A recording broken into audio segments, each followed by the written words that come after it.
Check, 1, 2.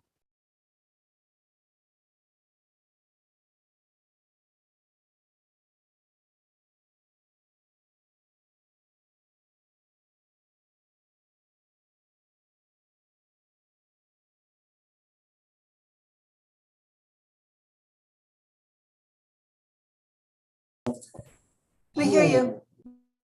Thank you.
I was good at that in the picture. Oh, no, I'm trying to get you in. Just- Good try. There we go.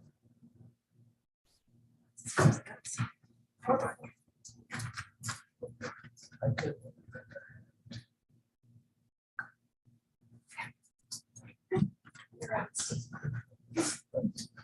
Matt, can you hear me okay? Thank you. Good evening. The September 8th, 2022 Whatcom County Planning Commission meeting is called to order. I'll call the roll. Please let me know if you're here. Robert Bartel. Here. Kelvin Barton, that's me. Atul Deshmani. Here, We see you there, Atul, thank you. Jim Hansen. Here. Stephen Jackson. Stephen Jackson. Julie Jefferson. Julie Jefferson. Kimberly Lund. Here, We see you, Kimberly.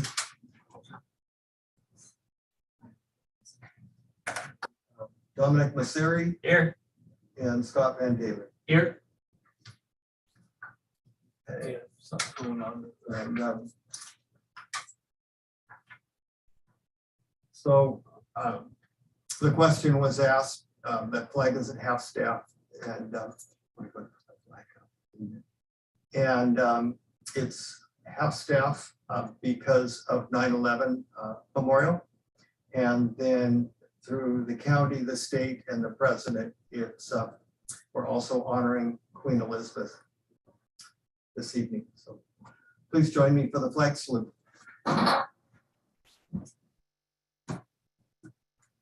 pledge allegiance to the flag of the United States of America and to the republic for which it stands, one nation, under God, indivisible, with liberty and justice for all.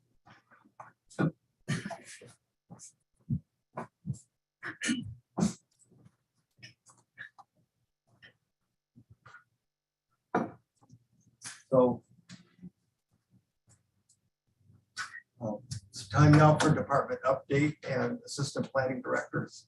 Steve Roberge, would you please give us a department update? Sure.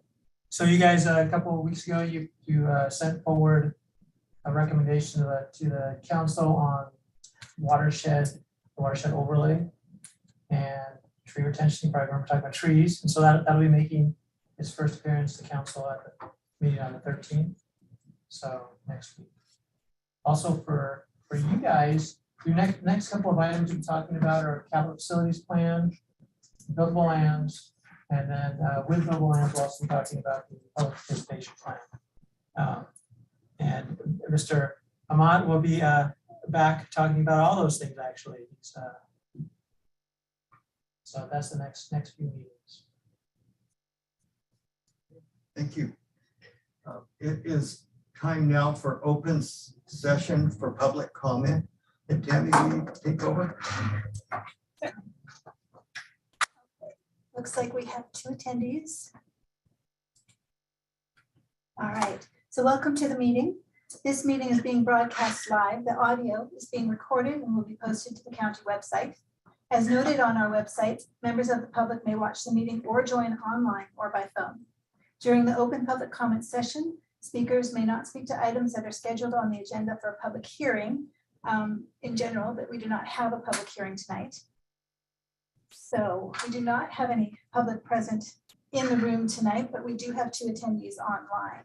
So since you're participating remotely, if you would like to speak, please virtually raise your hand. And if you are using the internet, you'll press the hand icon.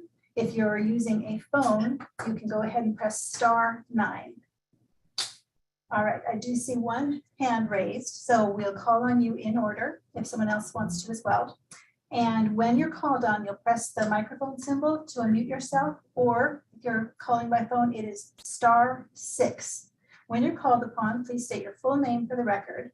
Direct all comments to the chair. Each speaker will have up to 3 minutes.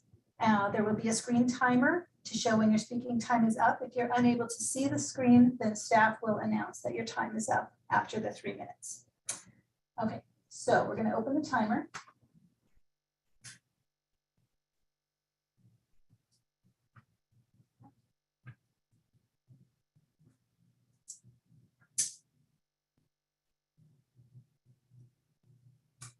All right, and where did the attendee go? So Kevin, would you go ahead, state your full name for the record, and you will have 3 minutes. Great. Hi, everyone. I'm Kevin Bardosh, resident of Geneva neighborhood, Bellingham. Can you hear me? Go ahead and unmute. What's that? Hello? We can hear you.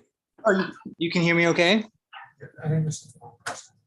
Okay, Yeah. someone else tested earlier and we did have sound. But you can hear me. That's what people are saying. Can one of the participants try to speak for a moment, please? This is a tool, and I can hear Kevin. Okay, for some reason you're not coming through. Yeah, I guess, is that something maybe at the back end here? But we heard someone test earlier. Who was that? Right? You can hear me, right, Tammy? Let's see. Oh, I don't think she can hear you, actually. Oh, that's interesting.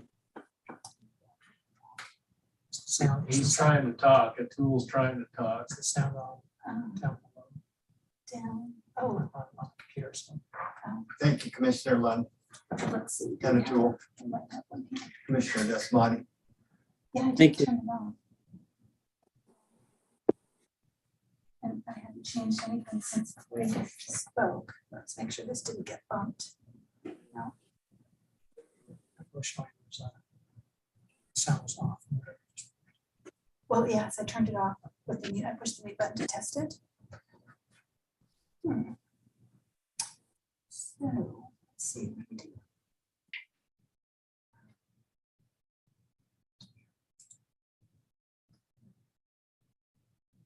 This shouldn't be speakers, it should be just microphone, but let's see.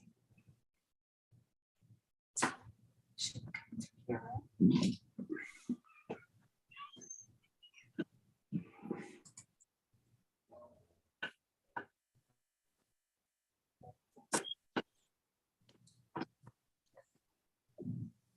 All right, go ahead and see if you can. Hello? Can you hear me okay now? We can, thank you. Okay, great. Yeah, so my name's Kevin Bardosh.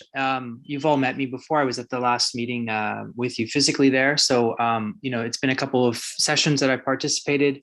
And I think just to start off here, it's been quite clear you've had, quite a large number of community members at some of the meetings voicing their concerns about the amendments to the wireless code, their concerns specifically about the lack of consideration for health effects from the FCC side, but then also worries about property values, aesthetics, and generally the lack of participation that people in Whatcom County feel that they, and sort of power that they have to influence the regulation and the placement of these facilities.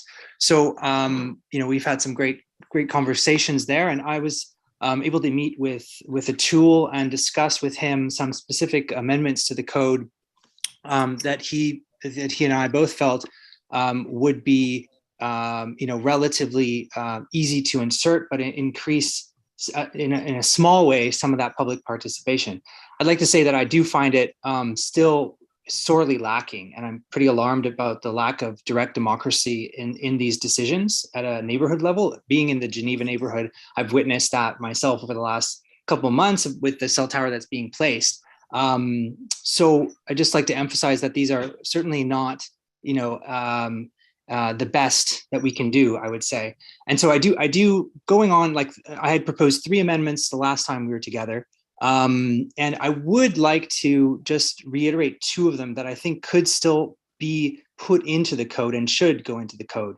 And they're the first one that I mentioned last week, the placement, I'll just read it. The placement of a micro or macro wireless facility must consider the adverse impact on any local residents, if that would result in their displacement, if they had electromagnetic hypersensitivity, And then number 2 is the placement of a wireless facility must consider the potential effects on reproductive, migratory, or behavioral impacts on native species. Now, the reason that I think that that could be go into the code, despite the FCC's regulations, is the language must consider.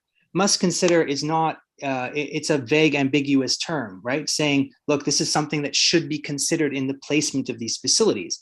I think with having reviewed the FCC guidelines, right, and the county code, I think those 2 amendments could also be inserted. And this is on top of what a tool is going to propose, which is what we discussed together. So I would urge you all to consider these 2 specific pieces as well. Again, because that language must consider is simply something saying, look, this needs to be taken into account, right? Recognizing that there are federal codes that do sort of, have very specific regulations about environmental impact. So thank you.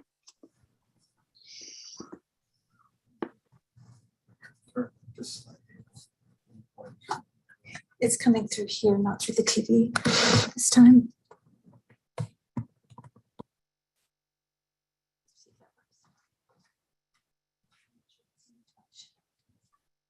Okay, so we have another attendee, phone number ending in 683.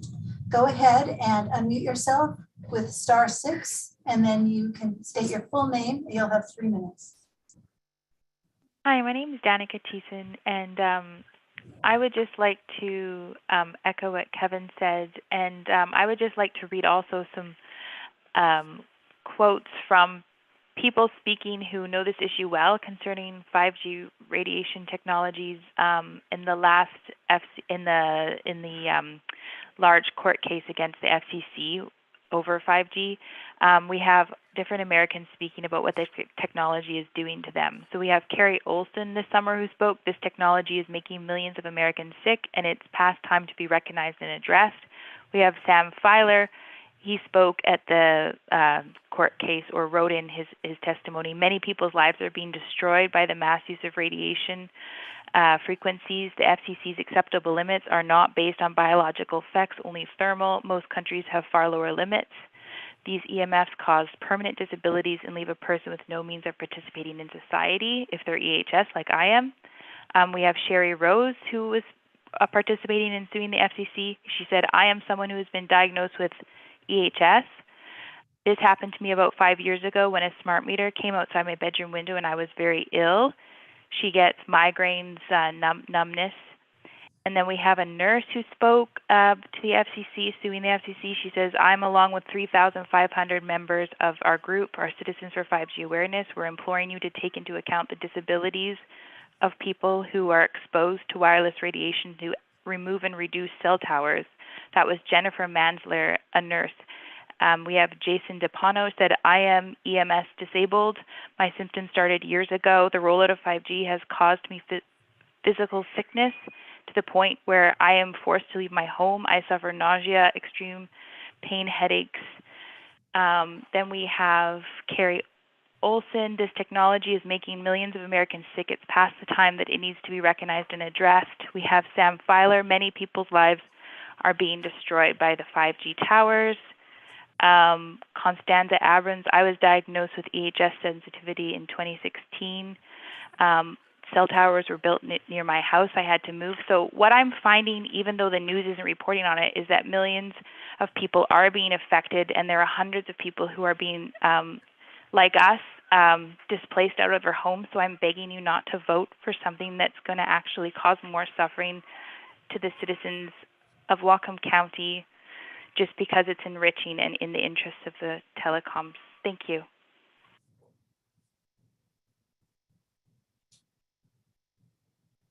Okay, there are no other attendees.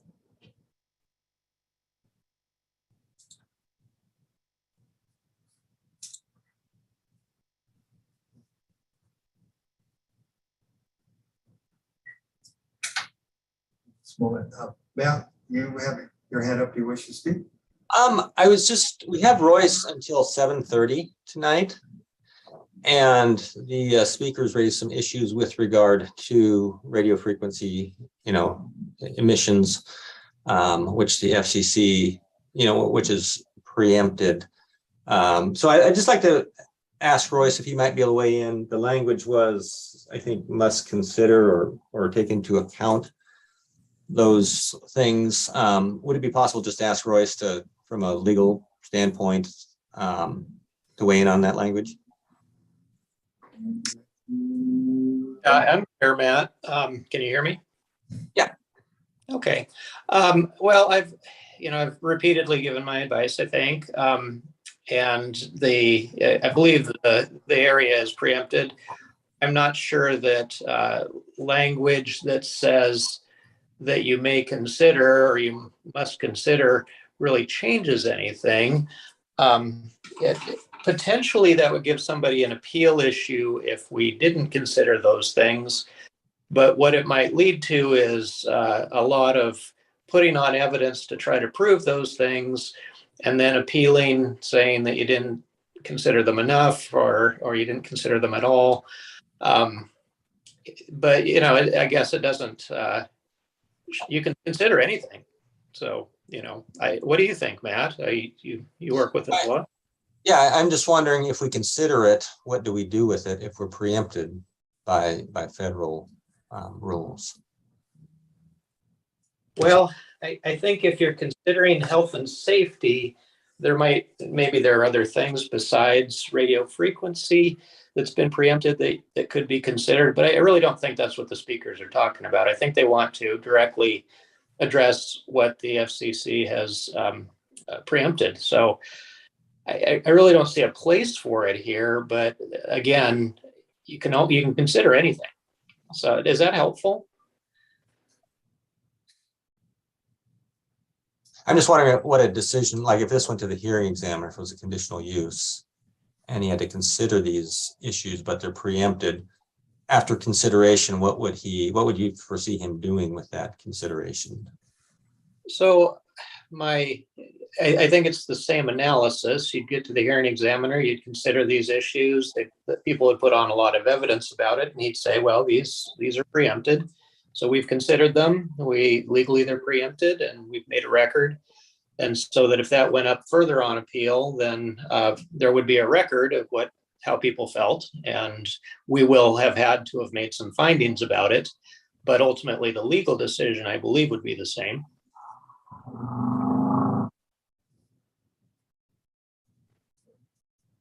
Thank you, Royce. Matt, did you have more? Nope, that's it. Commissioner Desmond, go ahead. Chair, I just want to get a further clarification from Royce. Sure. So let me present it like this, and I guess I'm just wanting to make sure I really understand, Royce. So I'm going to present it like this. Community comes forward with evidence that there are health effects. And then the hearing examiner hears that.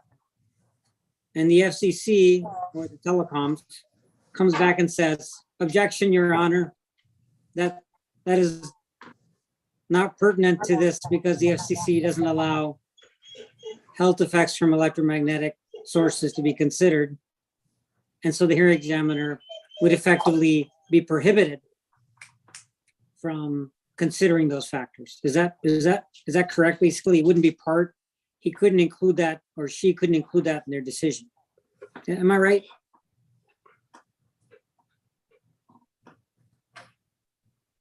Royce? Royce? Sorry, I was muted. I gave a brilliant analysis when I was. Yeah, I could see a hearing examiner ruling that way as well, just saying this is irrelevant because legally, it's preempted. I could also see it's like the evidence being thrown out. Yeah, okay, it's useful data, but I can't consider that data, basically. Yeah, he would either, or she would either do that initially and say, look, I'm not going to take our time listening to it because it's going to be preempted. Or they would say, go ahead and make your record. And my ruling will be at the end of all that it's preempted. And so I'll rule against you, but you can make a record. Typically, hearing examiners will let you make a record But I can see a hearing examiner doing what you say and saying, look, we don't have time to try to litigate this here. We know it's preempted, and I thereby find it's irrelevant. So I could see a hearing examiner ruling either way. And I know you've stated it perfectly reasonably. That could happen. So if I may, Chair, can I continue? Calvin, Sorry, I couldn't hear your question. I wanted to continue to follow up with Royce on this matter. With a slightly different tack. We're having a little bit of a volume issue here, so we're going to see what this is. Oh, can you hear me better now? I can hear you fine, Atul. Okay, Royce, I just wanted to ask, so what if that kind of language was in the preamble rather than in the code? Meaning, what if there was something along the lines in the preamble that said, the county would like to consider health effects, but is under the impression that the FCC prohibits that consideration? I think you'd be better off doing some language that said the county will consider health effects to the extent that it legally can, or unless otherwise preempted. And then can we put a footnote or some reference to the fact that there's an FCC ruling that prohibits consideration of electromagnetic factors? So if I don't know that I'd put a footnote, because laws change and that law is being challenged. And whenever a law changes and you've referenced it, then you have to go back and change your code again. Right, yeah, I understand. Yeah, so what I might do is say, the county will consider all health effects that it legally can.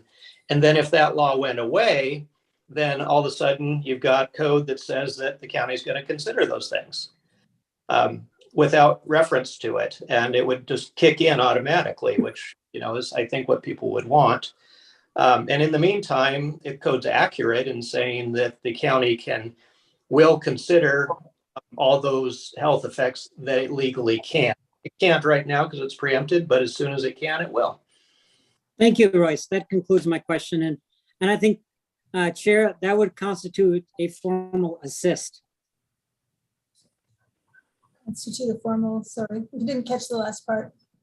It's a formal assist like in basketball, because I know Kelvin has language for the preamble. So there's your assist, Kelvin.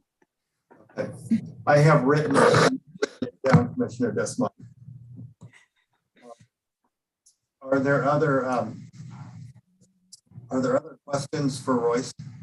Moment. Okay, let's go ahead. We're about ready. We have commissioner comments. Any commissioners have comments tonight?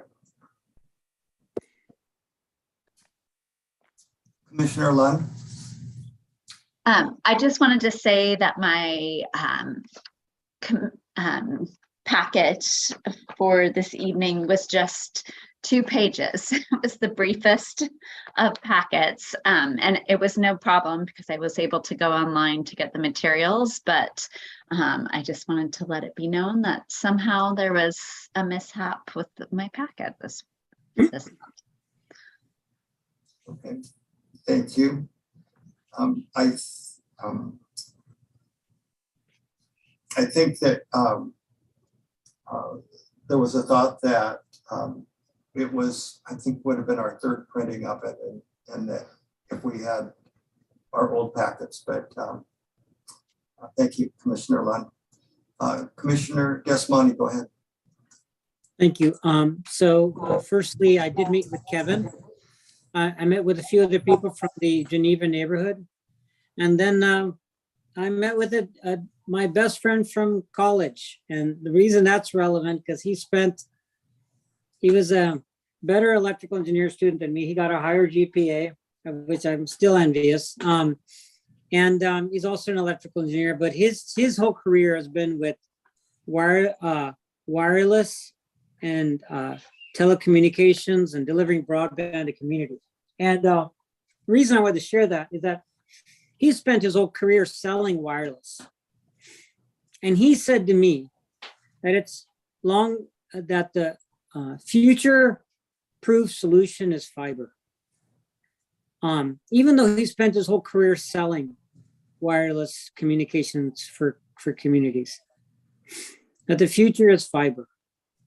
And that he's basically he also communicated to me that the effort by the wireless telecom industry to privately fund 5G for providing data services is largely a mistake in everything but the densest urban areas, and will suffer of its own financial and energy inefficiency.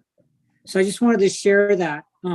It's certainly consistent with what our local governments are doing in terms of, and our state government is doing in terms of incentives. All the money that's coming from the federal government for infrastructure and from the state government for infrastructure, almost none of it, and never say none, right? But almost none of it. I mean, like less than 1%, maybe even less than 0.1% is going towards wireless network. So it's important for us to recognize that the money is going to fiber because fiber is future-proof.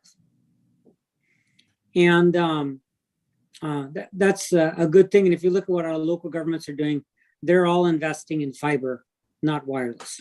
So I just wanted to share that.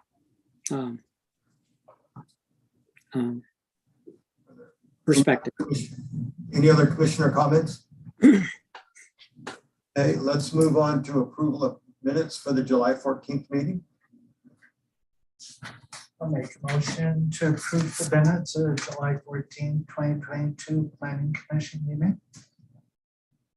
Do we have a motion? Do we have a second? Question. Sure. Commissioner Van Dalen. Aren't we approving the 28th, or did I miss something? Oh, Yeah. yep, I did it wrong on the agenda. It is the 28th. I would. What did I include in the packet? Motion to reflect that. So, July 28th. thank you. Good catch. Good job. Do we have a second? I'll second. All right, so we have a motion and a second. Any corrections or additions? Hearing no corrections or additions, Tammy, would you call the roll, please? Commissioner Desmani, Aye, yes.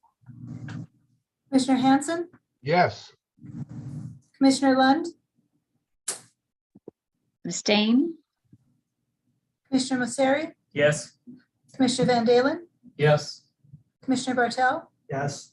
Commissioner Barton. Yes. That is 6 yeses, 1 abstaining, so that carries. And thank you. And so we're now on to our unfinished business, our work session for tonight. Matt, do you have anything that you would like to present? I just one minor thing. In finding 6, so we had a public hearing on June 23rd, and we did a presentation at that time. We had a work session on July 28th, and we gave an update. The only thing I have this time is finding 6. We'd just like to add the fact that we had the work session in July and the work session tonight. So, And Matt, can you screen share? yeah. Just, and then we'll be able to ask you a couple of questions perhaps. And You're on the findings, or what do you want me to do? well, let's start with the findings and then we can scroll along, but as people ask, we can get right to that easily. We have questions. Okay. So there's the findings. We're just amending our findings. You know, we mentioned the public hearing, but we're going to mention the work session in July and in September. So that would be the only change. And then I'm going to ask a question here. We had some language from that Royce talked about, and where, if we were to adopt that, where do you believe that should go? opinion or Saying the health effects? where he put or suggested that we might consider, Whatcom County will consider all health effects that it legally can. Okay, let me take a moment and scan through the code. I think.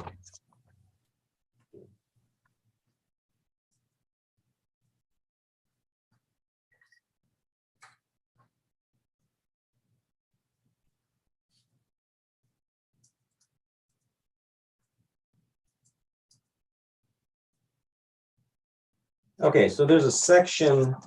Let me bring up a different document here. You absolutely can. Okay, not that one.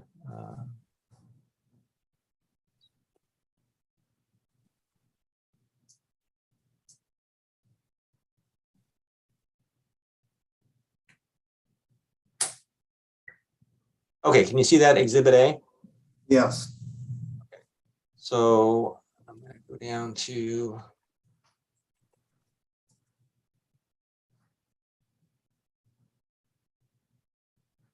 Let's see. Okay, so there's a section, general criteria for issuance of permits for small and macro wireless. Now, for eligible facility requests, the federal rules say we can't ask about anything except information to determine that it is or is not an eligible facility request. So something like that, the health effects thing could be put in here just as a number. Let's see. In here somewhere. Okay. Probably number, maybe a new number 4. Okay, and so I asked that question because I know that we have Royce Buckingham for just another 25 minutes, and I did not mean to take over here. My preference is the other commissioners will make motions and such, but I wanted to see if we could, I have a feeling there's some consideration for his verbiage. So I just wanted to see if we could speed it up a little bit so that we could get the benefit of Royce's time. So Commissioner Desmonte, go ahead.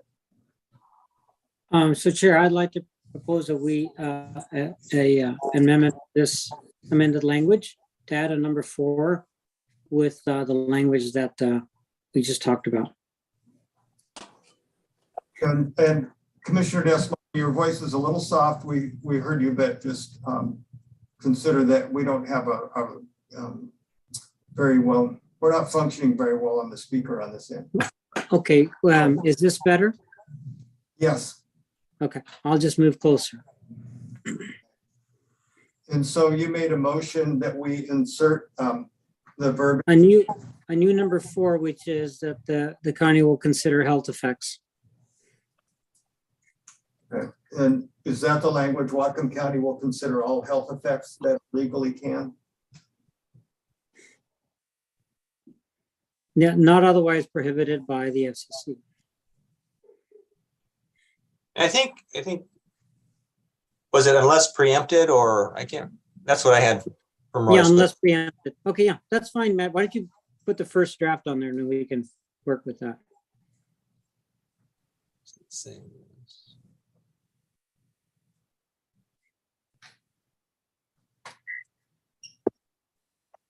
I believe it was all health effects it legally can unless preempted.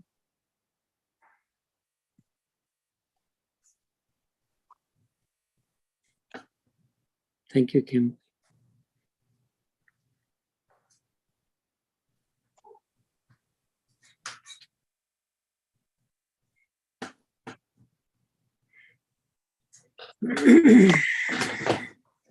Commissioner Desmonte, is that a motion? Yes, it's a motion. I think we need a second. Commissioner Hanson.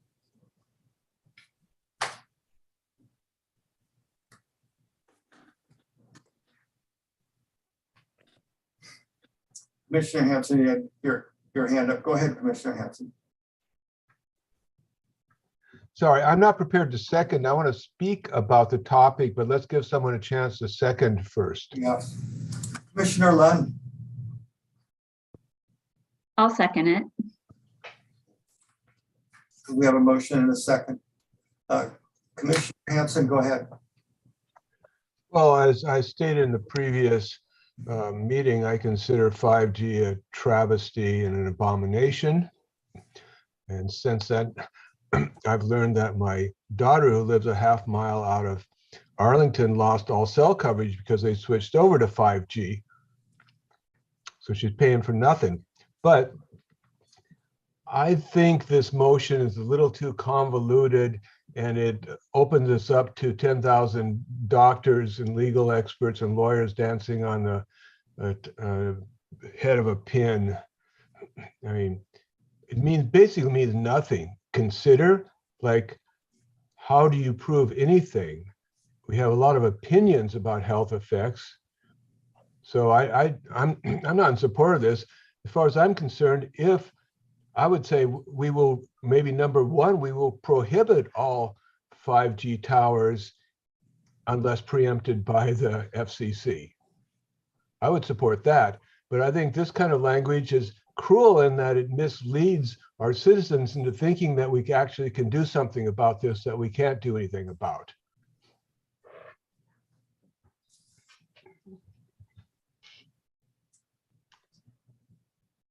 Commissioner Lund. Well, one thing that stands out to me as we consider this is rather than making its own standalone point and a new number 4, it almost seems to me like it would be better dovetail with number 3, because number 3 is kind of pointing them to the applicable FCC regulations concerning radio frequency emissions. So they can kind of see where the current where current FCC code stands, and then we're kind of amending that statement with what we would be willing to do if possible. So just a thought.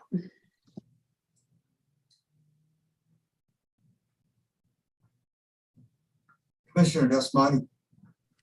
So I'm just saying, thinking about who's being asked to do what. And on number 3, the applicant is the focus. In number 4, it's the county, which is the focus.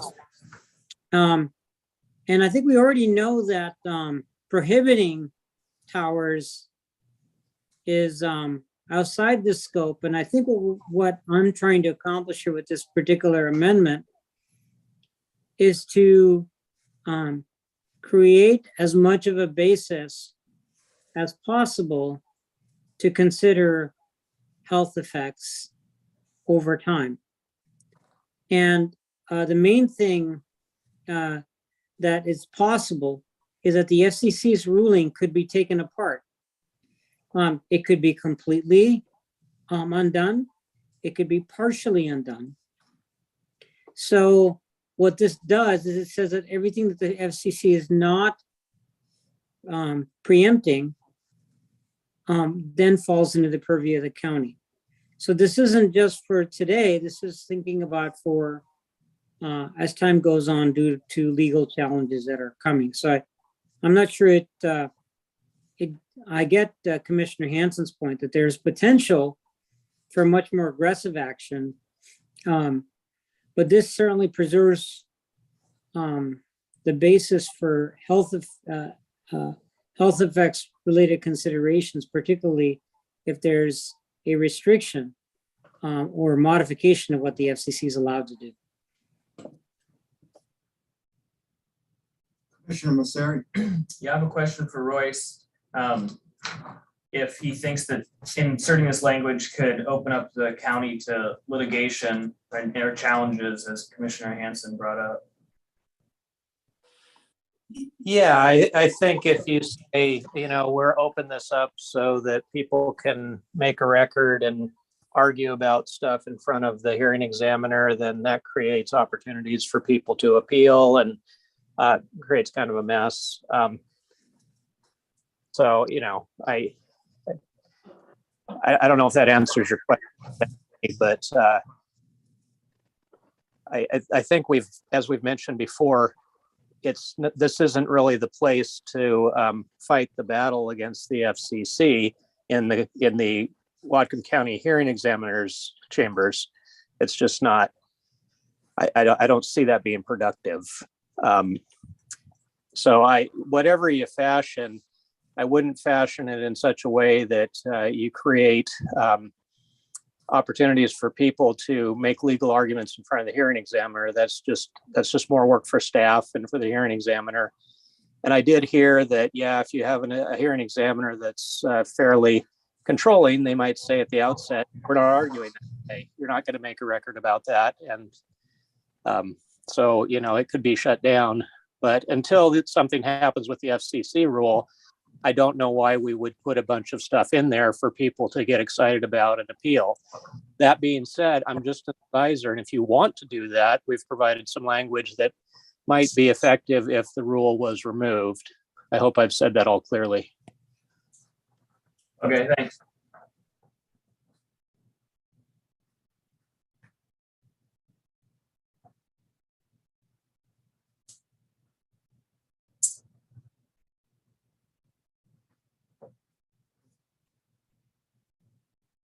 Are there any other commissioner comments?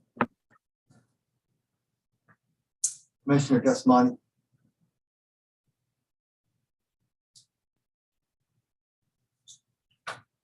Go ahead, Commissioner Desmani. I just want to make sure I understood what Royce said, is that the current language that we have that I'm proposing here under 4 is the least risky, but you're saying it still presents some risks, as supported by Commissioner Hanson, as far as legal challenges to the hearing examiner. Now, from my perspective, what is the purpose of the hearing examiner? What is the purpose of an appeals process? Certainly, these processes exist so that the community can challenge a particular project. And to say that we're empowering community members to challenge, and we know there's really strong opposition, at least for sure in the Geneva neighborhood. What's wrong with the idea of empowering the community to challenge a particular project? And from Royce's perspective, there is a battle with the FCC, and it's fair to say that the national battle isn't going to be one of the community, is not going to be one in this single community, but these pushbacks are happening in communities all over the country. And it's not uncommon for folks to say that this is the wrong place to solve this problem, but it's not like there's a particularly right place to solve the problem, because the directors of the FCC are heavily influenced by the telecom industry and don't listen to folks in local communities. So that's not a good answer for the people who live in these communities all over the country. So I don't know that the effectiveness of challenge is a reason for us to not have that challenge be possible.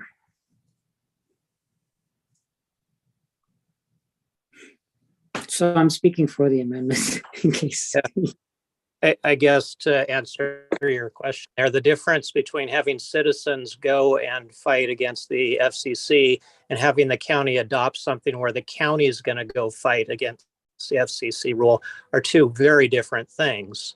If we put something in our code that says, we're going to ignore the FCC rule and the county's passed that and bring it on, this is obviously, we're not going to say that, but if we said that, then we're inviting the county to invest its dollars and its time fighting this battle, where you have a group of citizens who, one of the commissioners said last meeting, if they want to form a class action and they want to go after this, then that's an appropriate way to do it. My job is to advise the county, and currently the law is that we aren't fighting that battle, and we're preempted, and that's what preemption means. So I advise the county that that's the way that the law reads. If the county wants to say, let's not follow the law and let's invite a lawsuit, I advise against that. You've offered a couple things that are sort of in between, where it says, hey, we'll have a rule if the if the FCC rule goes away. I don't have a big objection to that. But the philosophy of inviting a lawsuit that the county is backing is a difficult one for me to recommend. So I hope I've said that correctly. Commissioner Desmond. And without asking further clarification of Royce, I believe that the current drafted language under 4, the current language that we're seeing here on the screen addresses that concern of not going head to head with the FCC. Agreed.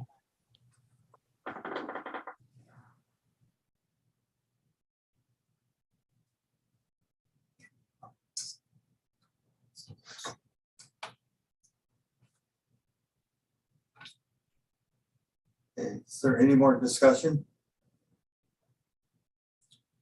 Okay, seeing as we have no more discussion on adding this to the document, Tammy, would you call the roll, please? Oops. Okay, there we are. Commissioner Hanson, go ahead.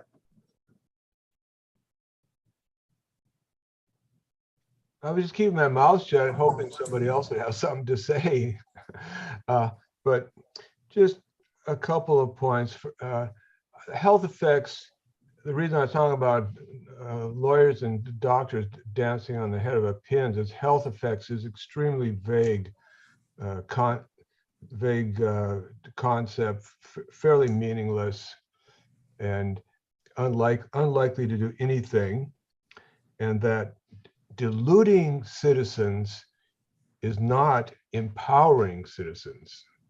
So I'd like to see more constructive ways of empowering citizens, like encouraging them to get involved in the races for our senator and Congress people who would have some say on policies that the FCC is implementing.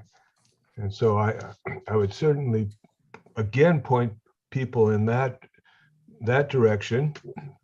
I also point out that the hearing examiner's place is to decide whether a project meets legal standards or criteria, not whether the standards of themselves are correct or not. So I'm going to vote no for it, even though, like I said, I consider 5G a terrible abomination, and I'll do what I can to constructively oppose it. But I don't want to mislead the citizens with false hope by just tokenistic gestures.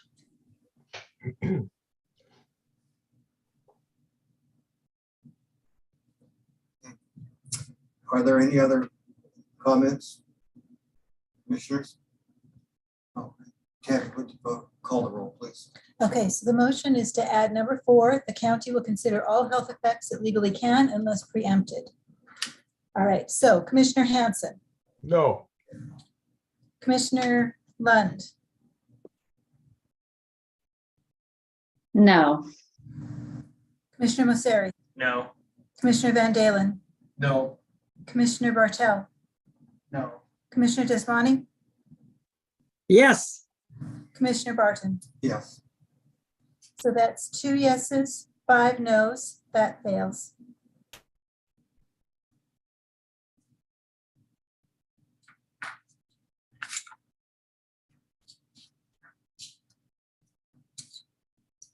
Commissioner Lund.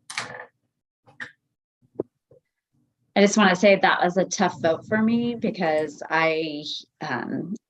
some of Commissioner Hanson's comments resonate with me, and the vagueness of all health effects. If we could, I don't want to beat this. We need to move on at some point, but if there was a different way to word that, I don't know, I would be open to considering it.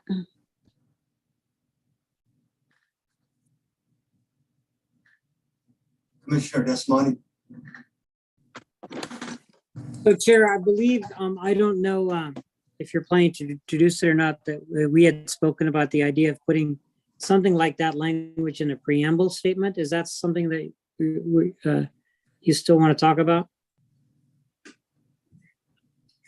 Is that the conversation we had earlier today? Yes. I will read it off, and if someone would like to introduce it. So I have been of the belief that we can put something in preamble that, I mean, we've listened to the citizens, and then we keep hearing that even if we were to change this all around, that the federal laws are going to supersede what we do. And so some of you know that I used to work on the state level in state legislatures, and a thing that we would do sometimes is we would put a preamble sentence in if that told what our real desires are, but don't necessarily, they're not code, they just tell how we feel about it. And so one that I wrote was Whatcom County recognizes its requirements to provide for communication services and a commitment to the health of its citizens. So it's not legislative, but it tells how we feel about it. So if someone wanted to make that a motion, that's fine. Commissioner Desmond. Yeah, I mean, I would, we could start with that, language, but also maybe add the, to some extent, the health of its citizens unless preempted. Or perhaps, but let's start with what you read and then wait to hear from other commissioners, because Commissioner Hanson may not like that unless preempted clause. I'm curious about what the other commissioners feel about putting that in the preamble. But I'd like to make that as a motion for further discussion for sure. So when you say that's not code, would that be more in the findings that you're speaking of? It could be in the findings. It should be in a document, a part of the document, though, that the public will see when they look at code. So Matt, I think they're talking about, this is Royce, they're talking about a purpose statement. Okay. So you're talking about the code itself. Right. But not an effective section, but just a purpose or a philosophy statement. We do have purpose. Yeah.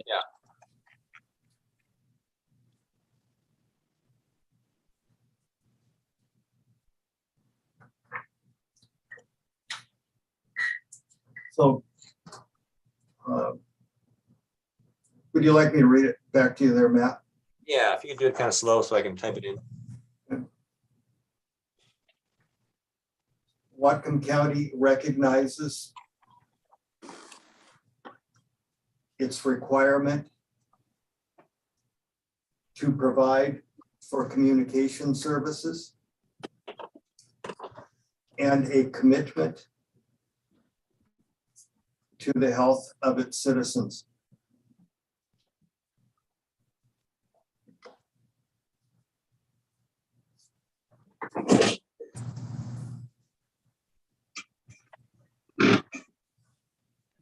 We have a motion to add that. Do we have a second? Second.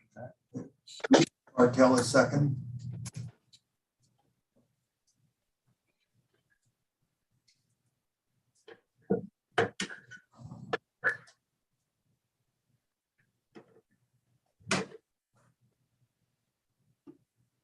We have discussion. Commissioner Masseri. I mean, not that I necessarily disagree with the sentiment, but it sure does feel like even more so than the last time that we're just kind of all frustrated and we're putting this in so that we feel better. Like I don't see how it does anything or serves any real purpose. I mean, if we wanted to recommend the county council send a letter to the state of, the federal officials or state officials or something, I mean, that it really needs to go. It's not, we're really low on the chain of where anything actually changes with where these regulations are. So it just seems like we're kind of taking the brunt of some of the frustration, but I don't see it as doing anything real. Commissioner Lund, I would second Commissioner Mosseri's comments. Again, I agree with the sentiment that is in the statement, but in terms of action item, recommending that council or county executive sign onto a letter summarizing the concerns of our county citizens and then, you know, advancing action at the federal level with our state senators or legislators seems like a more tangible action step. The other thing I would say is if we wanted to keep this here, strengthening it or adding teeth to some of the language that we just considered in that number 4,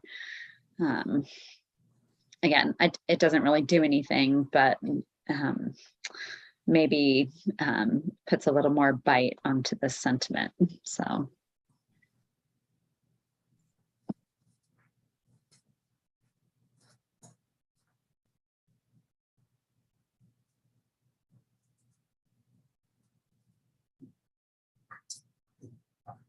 Commissioner Van Dalen. Well, it is just stating the sentiment, but it is a statement. It's, you know, if that's all we can do at this point, it just seems to accomplish that. That's my only thought. Commissioner Dasmani. So here's our dilemma, is that we've heard from folks in the community who are concerned, and then we've heard from our staff that that we're preempted, right? So that's, I mean, this is an oversimplification of everything we've discussed, but those are the main factors, is that on the one side, there's serious concerns about health effects, and on the other side, we're preempted. So that is a place that none of us like to be. It's a particularly impotent place as far as policy. So in a situation like that, recognizing that this is a battle that can't be won, what one does is takes more subtle steps, and takes more subtle action to lay the ground for a situation where the interests of the community can be advanced. So one of the ways you can do that is to put language in a purpose statement or a preamble that starts building the foundation for future policy. So I would like much bolder language on this, but before I propose that, I recognize that that any language that we put in this document will be voted down because the commission feels impotent, and I agree we are impotent. But perhaps there are things we can do to create some foundation stones that can later be turned into more meaningful policy. And so referring to the point that we are responsible for health effects, but we're prevented from dealing with health effects by the FCC, I think is an appropriate statement.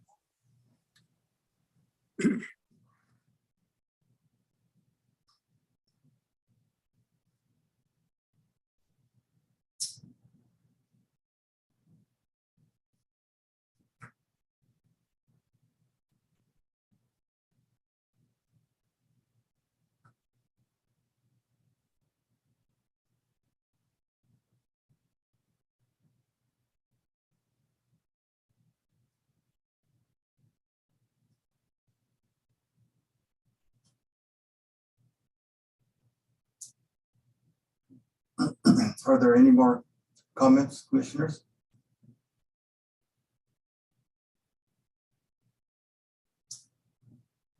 I want to speak to this for a minute. I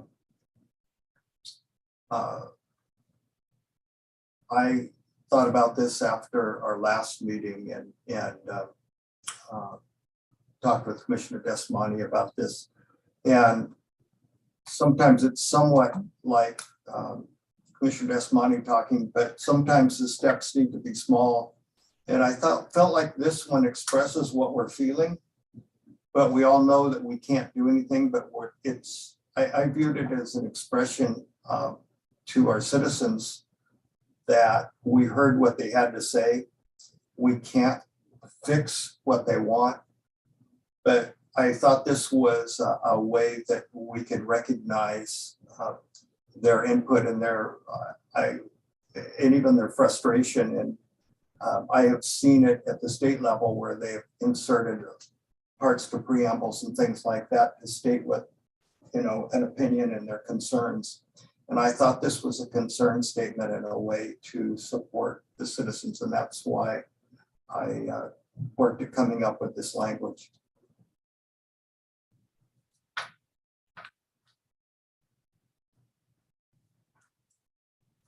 Any other comments? Commissioner Bartel.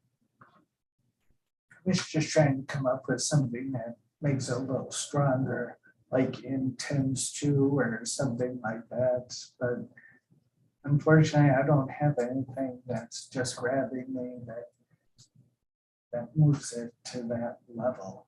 But and something to make sure more under the rationale, maybe we could incorporate a piece of that into the sentence, but wasn't so sure how to pull that. When I look above, there's some pieces in there where they talk about protecting property values and such, and I don't know that this is that far different from that. No, it's a little weaker than intends to protect the property values, but we've heard that there's concerns, of course, if we put these things in neighborhoods that people's property values are being decimated. So I feel like kind of fits in that sense.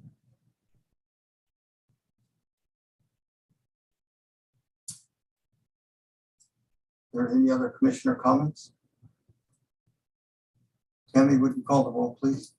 Okay, so the motion is to add a preamble or purpose statement in the code which states Whatcom County recognizes its requirement to provide for communication services and a commitment to the health of its citizens. Commissioner Lund, Approve. Commissioner Mosseri, No. Commissioner Van Dalen, Yes. Commissioner Bartel, Yes. Commissioner Deschmani, Yes. Commissioner Hanson, No. Commissioner Barton. So that is 5 yeses, 2 nos. That motion carries. Is so the rationale statement's not going to be part of the code, but it's just kind of, when we take it to council, kind of explains it a little bit. Is that okay? Or do you want to add or delete anything to the rationale statement?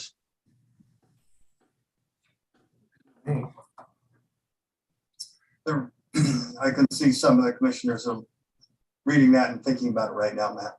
Okay. No, I was going to say, Chair, that I really like the rationale statement. I wish that lived past the council, because I really like that it's more clear, but I like it. Okay.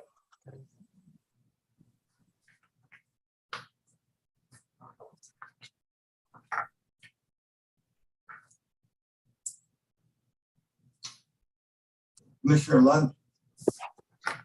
I would just second what Commissioner Deschmani said.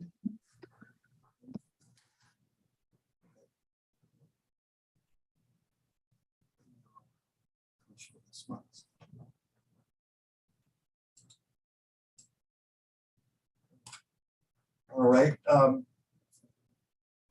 Are there other pieces of this document that people would like to comment or make motions on? Commissioner Deschmani?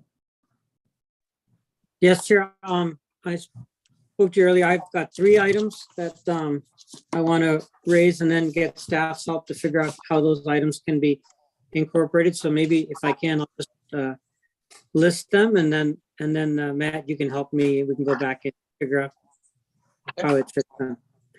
Okay, so the first item is that I'd like to ask that all applications that are made for these facilities provide public notice. And several people in the community were concerned that they were just aside the radius, which I believe you're using is 1,000-foot radius. And to expand that radius to be 2,000 feet.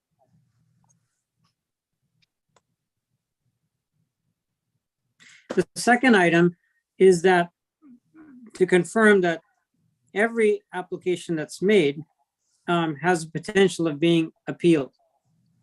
So it's a clarification question, but if that's a code modification, I'd like to propose that. And then the third item, to make the process more transparent, is that the letter of notification that goes out should state that there is an appeal process based on visual and aesthetic considerations. And that also that the FCC expressly prohibits appeals through preemption on health effects of electromagnetic radiation. And furthermore, in the letter that goes out for notification, there should be some information about when folks need to respond.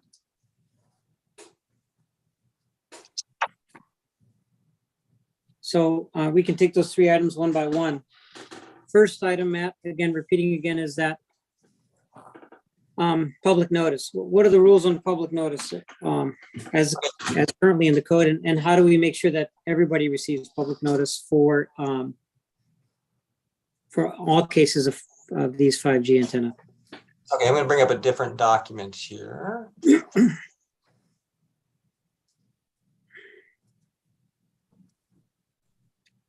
If I'm correct, type 1 does not require public notice. That's correct. And I'd like to add that I'd like to modify that to say that they all require public notice. Okay. And the reason is because, people are living around these, and if it's going to have an adverse impact on them, they should know. Mm-hmm.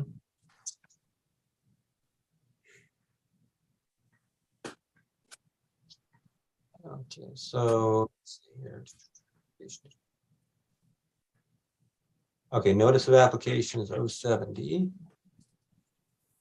And we've got this chart here also. So yeah, this chart would probably be the place to do it if you wanted to add something. So this column, right, let's see, determination, notice of application. This column right here, which you can see no permitted uses have right now. So this would be different from every other permitted use if you added that.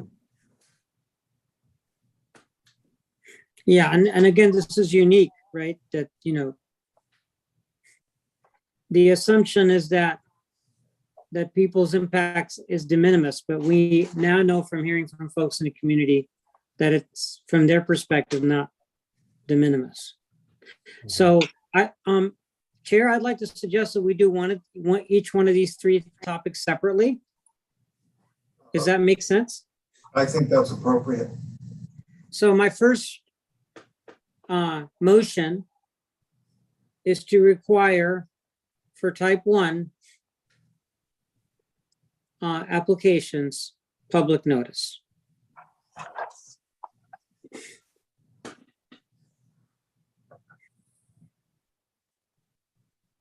Because it's required for all the others, right, Matt? Yes, it's for administrative approval, conditional use, yeah. Okay.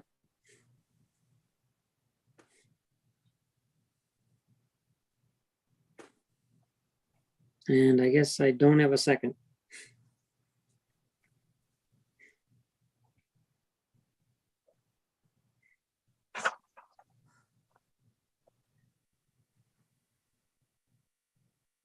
I'll second it for the purposes of discussion.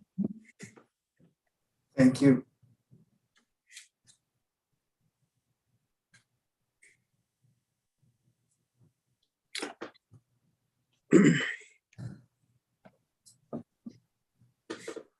Commissioner Masseri. I have a clarifying question. You want to add it to just the personal, the wireless that we're discussing, or all type 1 for any kind of permit? Just for this wireless communications facility that we're referring to in this code amendment, Okay. 5G antennas.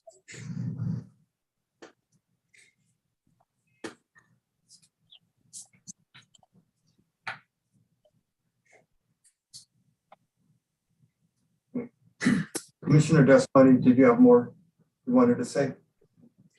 Oh, no, I just, I guess I've already stated, but just if I may summarize again, my concern here is that what is constituted as a type 1 is a cut and dry type of application.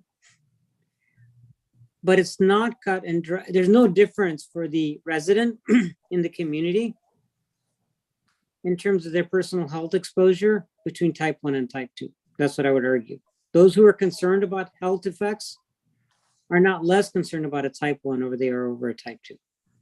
So for that reason, they should receive the same kind of notification.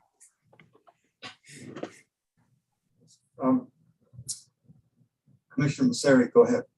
I was just curious if staff has an opinion about this at all. Well, I mean, these are permitted uses. It could be done. I guess I'd have to talk to Steve about our departmental position. Hey, Matt, can you clarify what those are versus the type 1s versus the type 2s? What type of things are being permitted through that process? Yeah, so these are basically building permits for eligible facility requests, which we're not allowed to deny under federal law. So those are the kind of the smaller co-locates on existing structures. And then there's also type 1 is small wireless that are co-located. So those have to be also processed within 60 days under federal rules. So the permitted uses, the one under federal law, we have to approve, can't deny. And the other one, you know, if it didn't meet the siting criteria or something like that, we theoretically could deny it, but we're not supposed to, you know, prohibit or materially inhibit provision of wireless overall. So you have to justify any decision to deny it. And permitted uses, I mean, that's what they are in the code. They're allowed by right. So if they didn't meet the setback or something like that, that would be one thing, but otherwise they're pretty much approved.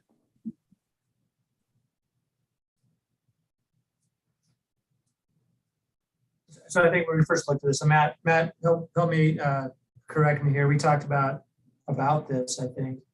And some of the concerns we have with timing, we have some pretty limited timeframes. We are obligated to review and approve or deny these in.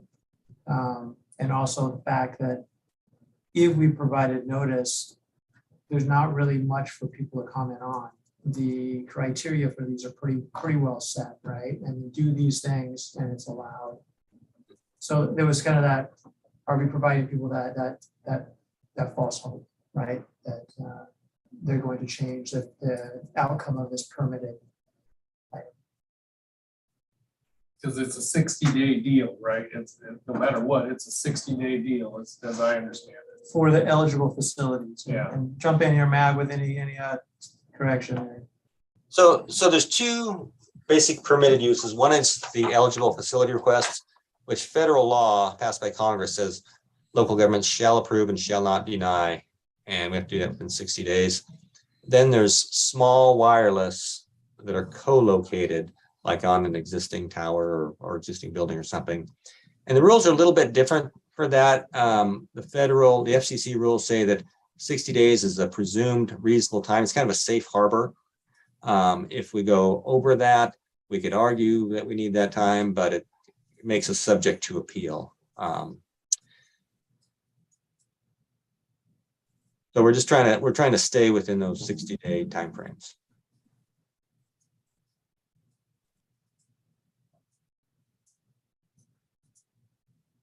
Commissioner Desmond.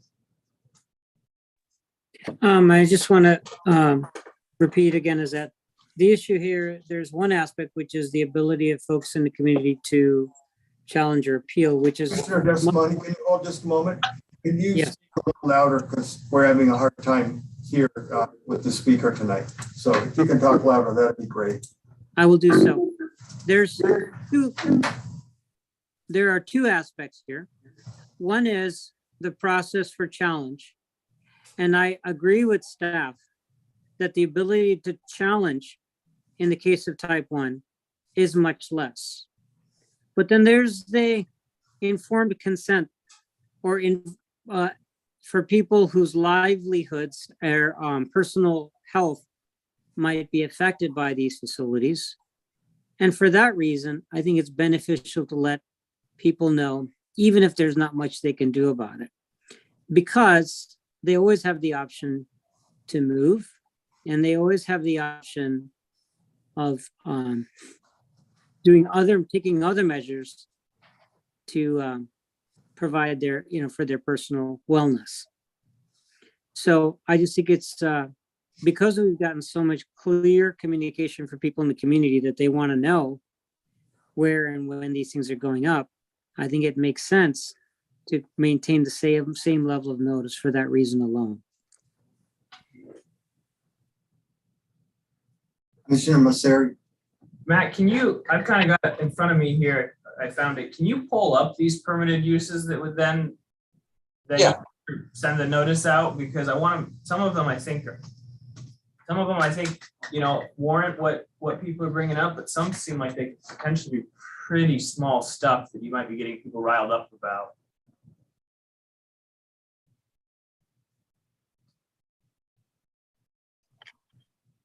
Okay, so there's 3 of them, I think, is proposed by our code, the code. So eligible facility requests. So this is, Congress passed an act, I think it was in 2012, that had a whole bunch of different topics in it, but one of them was eligible facility requests, basically saying that local governments shall approve and shall not deny these things. And they're basically, quote unquote, smaller facilities that are co-located on an existing tower or existing building. So the only information we can request from an applicant is, do you meet the dimensional requirements, other requirements set forth in the federal rules. Okay, so a little bit step up from that, small wireless.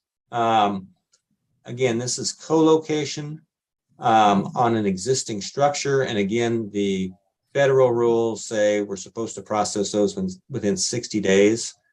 And then there is replacement of any component of an existing personal wireless facility that does not increase the physical dimensions of that. So if you have a tower and you're just, replacing part of it, not making it bigger, that would be a permitted use. So those are the 3 things that would come under permitted uses here. Commissioner Masseri, go ahead. Yeah, so one, I'd like a little more information on an eligible facility. I maybe don't fully understand what that is. And then the third item was the one that I thought you might be sending out notice for stuff that are getting people riled up and seem like a big deal, but maybe aren't changing anything for them. Okay, so eligible facility request, there's a definition in here which seems simple at first, but then you have to go to a different definition and it's not so simple. So this is the definition. I believe this is out of the federal law passed by Congress, basically saying these things are modification of an existing tower or base station, which is basically anything but a tower. Could be a building or a water tower or whatever, that does not substantially change the physical dimensions of such tower or base station, involving co-location of new equipment and its removal or replacement. So co-location means if you got an existing, let's say you got an existing tower, you're putting another antenna on it, that would be co-location. But the kind of the rub is, or the definition is, substantially change the physical dimensions. Well, what does that mean? Well, the FCC defined that, and that's at the bottom of page 9 on Exhibit A and goes to page 10 and down to page 11. So this is all pretty much all stuff from the federal rules. So there's different things in here, like how much it can increase the height of the tower. and how height is measured. That's under A. There's also, I think this is width, protrude from the edge of the tower, no more than 20 feet, etc. So there's height, width, and then there's the number of new equipment cabinets you can install and some definition there. There's some rules on excavation or deployment, outside the immediate site. And then there's a couple other things here. One is that eligible facility requests cannot defeat the concealment elements of the support structure. And what that means is, let's say you have a tower that's originally permitted, let's say 5-10 years ago, and it had concealment elements, like it was meant to look like a tree. So it has those kind of fake branches and everything. If you put another couple of antennas on there as an eligible facility request, it still has to look more or less like a tree. It can't defeat those concealment elements, which is probably somewhat of a subjective thing. And then also it cannot violate the conditions of the original tower or building, except to meet these dimensional, if it meets these dimensional requirements right here on height, width, and then, cabinets, all that, then it can do that. Doesn't matter what the original conditions. So if the original conditions say you have to paint it or something, you still have to paint it to kind of blend in, that type of thing. But the bottom line is, it's supposed to be, the theory is it's supposed to be kind of a relatively small thing added to an existing tower or building. And maybe that's in the eye of the beholder, what's relatively small, but according to the federal government, it's relatively small.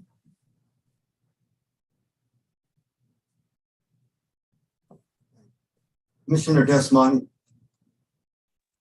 So thank you for the explanation, Matt. I think it's important when we look through this, I didn't see any reference to power or energy of these different types of type 1 installations. And so what affects a person or bugs or whatever would be the amount of energy or power that's being sent out. So the form factor of the device or the attachment is not providing much in the way of clarification of how much power is coming out of it. So what I'm trying to say is that things that would be considered from the county's perspective, minor things, might still be substantial power beams that are being sent through the community. So for that reason, again, from a health effects perspective, there's no difference between a type 1 and another category. And that's why noticing should reflect that.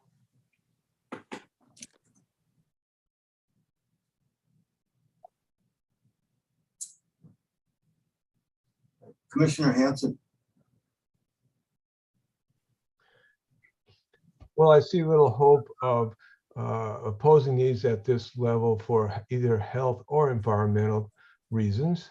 I do know from experience that people doing projects don't always follow all the meticulous requirements. So if we can expand the range of people getting notification, we'll give more people a chance to come up and nitpick these proposals to death and maybe delay them, cost more money to the installation people, etc. So in that regard, I'm in favor of expanding the notification. Commissioner Masseri. Yeah, I was curious, Matt, do you know how common these type 1 applications are for these kind of facilities? Is it, I want to know how big of a burden we're creating for the county. I'm going to call on Craig Ostrom, who is our permitting staff. Craig, could you address that question? Sure. I work in current planning. And eligible facility requests are actually not a current planning situation. They're a building permit. They fall under a commercial building permit when they meet the eligible facility request definition. So how many are happening? We would have to look back and quantify that, but I would say that, you know, cell tower companies, for example, replace antennas, you know, on whatever their schedule is. And it's definitely, we get lots of requests for co-locates, but more replacement probably. And all of those are eligible facility requests. Sorry, that's not a number. I don't have one. Because again, I don't process those. So we would have to go back and try to, you know, get a number for you. Go ahead, continue. Yeah, no, I appreciate that. To me, in reading these, you know, the third one, which specifically, you know, starts with replacement of any component, seems like it may not address some of the concerns that a tool has where the facility or the usage or anything is increasing. And those I would think would be a lot more common, but it sounds like the eligible facility requests also include some of that same that's in the definition for 0.43. Is that true? Or I'm sorry, 24.3. The third one on that list that we're. Yeah, I think eligible facility requests by definition would be adding, you know, like adding an antenna or something. So it would be, you know, making it marginally larger. In some cases, in most cases, probably, it would allow for the addition of one, you know, antenna array per the height definition that doesn't exceed 20 feet, or on the facility below the existing antenna. So that would be an expansion when it's a co-locate, say, of another, you know, cell company or the same company adding an antenna. And we don't necessarily get into 4G or 5G on those things until we get to the building permit, but it just speaks to antennas. Go ahead, Commissioner, sir. So that makes sense. It might be a replacement, but it's a replacement with a bigger antenna. I'm curious, Commissioner Desmani, what you feel about that third item. It's hard since we don't know how common that is, but if they're literally just replacing components, I just don't want to, I'm fearful might be adding a large burden for staff and causing concern for people, but maybe is not affecting anyone's health. Yeah, Chair, okay. Yeah, that's an excellent point. And there is a overwhelming trend to expand the antenna's power as part of this movement from 4G to 5G. All the cell companies are doing that, but is that always the case? Maybe not. And I don't know if there's a way to, is there a way to address power output of antenna in the code? And the answer is probably not. But if there was, that would be a really cool thing to do. Okay, your point is that it might, and number 3, they could be replacing it, not changing any dimensions of it, but it could have a stronger output if it's a newer component of some kind. That's absolutely the direction of the industry. Yes. Okay.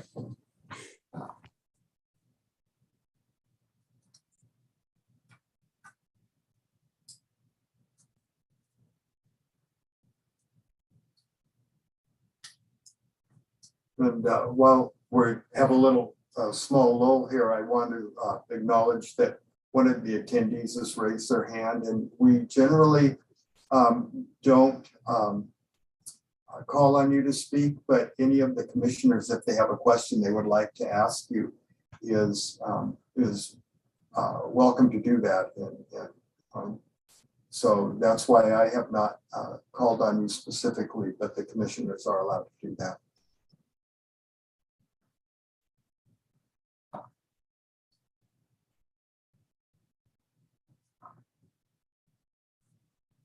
Commissioner Desmond, I just wanted to mention, Chair, that I don't see the non-participant attendees.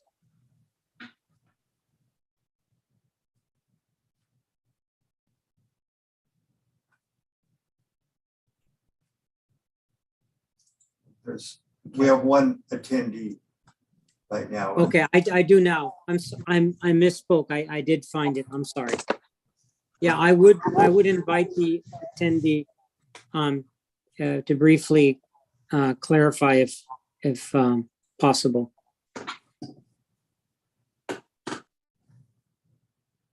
That would be Kevin Bardosh. Hi, everyone. I had put my hand up at the point when the amendment was voted down for the sentence on general health concerns. And the reason that I raised my hands was that the original proposition from my side wasn't about general health concerns. It was specific to people who are medically diagnosed with electromagnetic hypersensitivity and who would actually have to move because of a cell tower installation. So it's actually very specific in that regard. So yeah, because that is sort of a human rights issue in terms of displacing somebody, right? So I'm sure that you with other projects, you also have to deal with potentially displacing farmers or whatnot when you're doing infrastructure. And I would imagine in other areas of the utility code, there are lines about displacing people from their homes when you're building infrastructure. And it does feel like that should be acknowledged here, that some individuals will actually have to move because of the infrastructure. So thank you. All right, thank you, Kevin.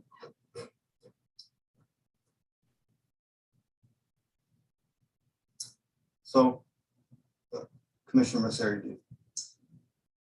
Yeah, my only comment is I understand the point of this. I wish I did know how big of a job we are creating. So that's the only, I feel like either way I vote, I'm voting a little bit uneducated on the full picture. But.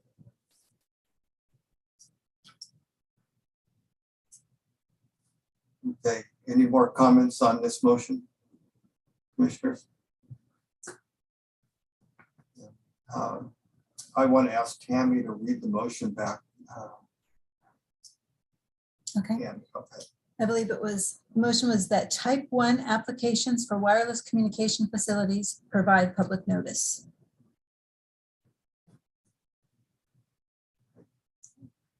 Is there any Yes. more? Oh. Who was I hearing from? I think Tammy, I felt like Tim was asking a question, but the answer is yes. Yeah. Thanks. There's no further discussion. Tammy, would you call the roll on this motion, please? Okay, Commissioner Masseri, Yes. Commissioner Van Dalen, Yes. Commissioner Bartel, Yes. Commissioner Desmani, Yes. Commissioner Hanson, Yes. Commissioner Lund, Yes. Commissioner Barton. Yes. That carries 7-0. So what I'm going to do, I'm going to put a check mark to implement that right here, which is under County Code 22-05020, notice of application required for permitted personal wireless service facilities.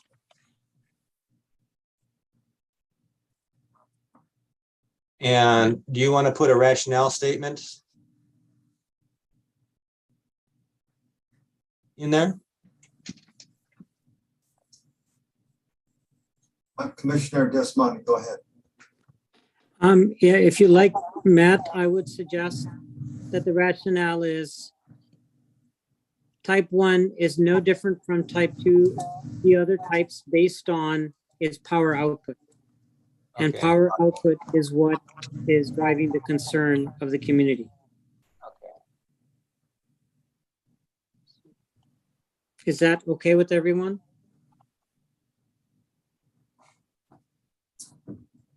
I'm seeing heads nod, yes.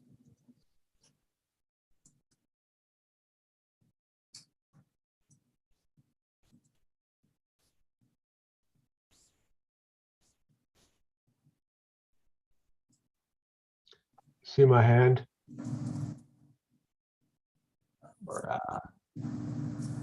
Do you want to say specifically for radio frequency emissions or for power? How is that worded? Yeah, it is power output in the radio frequency band.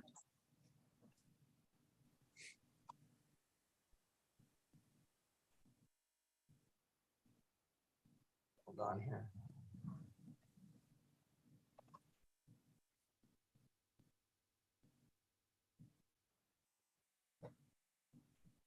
Something like that? Yeah. So, Commissioner Dasmani, I want to get back to your earlier about how far is notice given. It depends on if it's an urban growth area or not. Find my search function here. I want to respect Commissioner Hansen's hand. Sorry.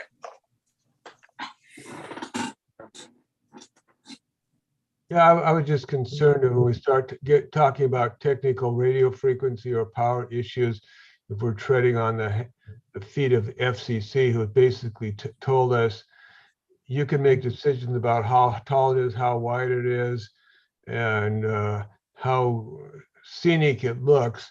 But other than that, keep your hands off these things. So I'm just concerned that we might be leaving ourselves open in that regard. I don't think we're really regulating radio frequency. We're just saying, give public notice at the commission. So thanks, good. Yeah, I don't view this as a regulation of radio frequency emissions. Commissioner Dasmani, I believe you had another motion. Yeah, well, it was regarding the distance. Okay, so it's if you're in an urban growth area, it's 300 feet. Notice the property owners within 300 feet.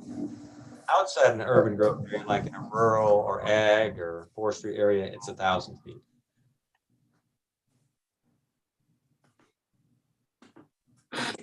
So I'd like to propose that we reasonably expand those two categories. Really, it's the urban growth area that I think should be expanded because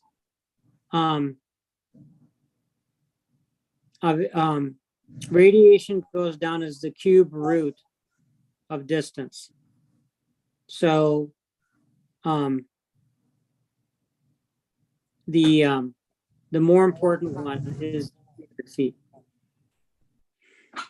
So I'd like to propose a reasonable increase in that radius, perhaps from 300 to 1,000 or 300 to just use 1,000 in cases.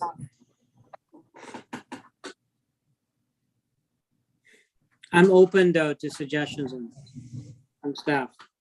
If you want to make it, if you want to make it 1,000 feet, we can just write that in here. Let's do that. That's what I'll propose and put up for discussion.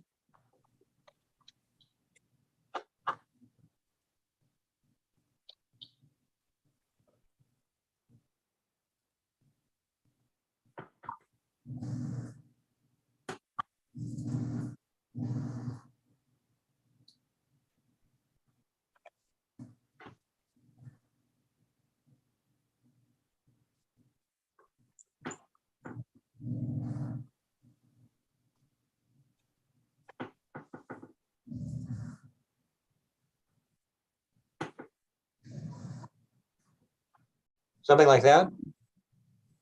So we're making a uniform 1,000 feet, correct? Well, yeah, for wireless facilities. So if Yes. it was something else, it's still 300 feet. Right, okay. Commissioner Lund, go ahead. Is that a formal motion? Yes. I'll second it.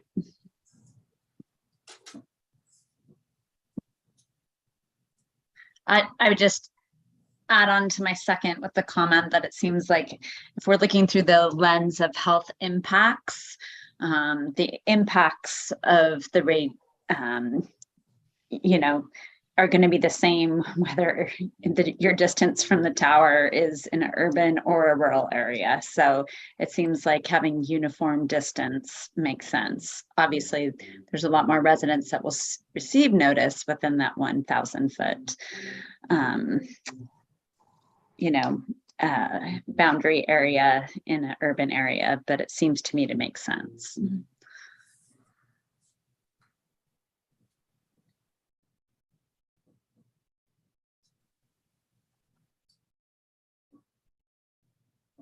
Commissioner Bartel. I'm generally in favor with this, but I am concerned. I sure don't know what the cube root of some distance is. Does anybody know, is 1,000 feet the numbers of these people that are sensitive to these fields? Is 1,000 feet generally capturing those people, or is it 2,000 feet? Commissioner Desmonte. So on this subject, it's really, the way to look at it is ratios. So if you double the distance, you reduce the emissions by 1/8. I mean, it's 1/8. So if you're a foot away from your cell phone, as opposed to, if you're 2 feet away from your cell phone or a cell tower, whatever the emissions device is, you have 1/8 the electromagnetic radiation that if you're 1 foot from the source. So what we're doing here is we're more than doubling the distance. We're almost a factor of, I'd say a factor of 3 increasing it. So that would be 1/27th, if I'm correct. The no, cube root 3 times 3 times 3 is 27. Yeah, it'd be 1/27th the emission at 300 feet. So we basically, that's what this change in code is doing. Commissioner Bartel. Does anybody know though, is that enough? Does that cover the people that have been saying, hey, we have concerns? In other words, 99% of the people with health facts generally live within 1,000 feet, or do they live at 3,000 feet away from these towers? Well, one of the things that makes 5G difficult is 5G uses what's called beam forming. And this is a technology that was developed in the military, of course. And basically you can take constructive interference between multiple antenna and concentrate the beam in a particular direction. So that makes it very hard to answer your question. Okay, thank you.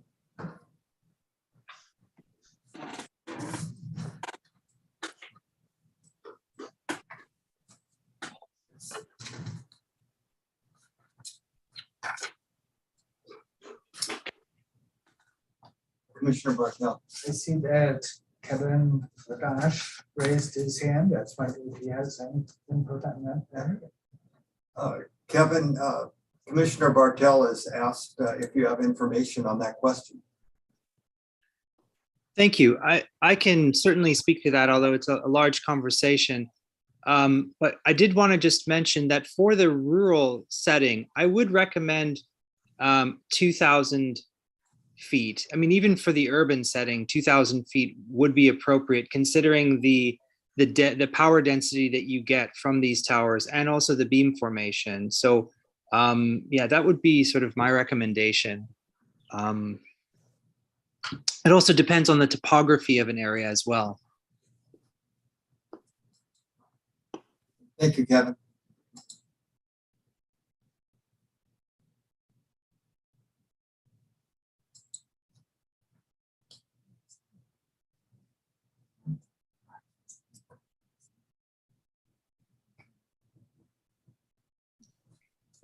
I meant 2,000 feet, not 2,000 square feet.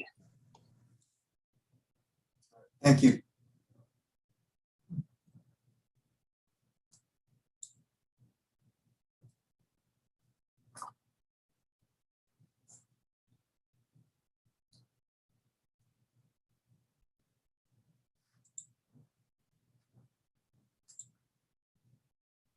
Kevin, can you do us a favor and lower your hand? We're unable to do it on this end at this time. And then if you are able to answer or provide more information, we'll be able to see that hand pop up again. And it looks like it's down. Thank you.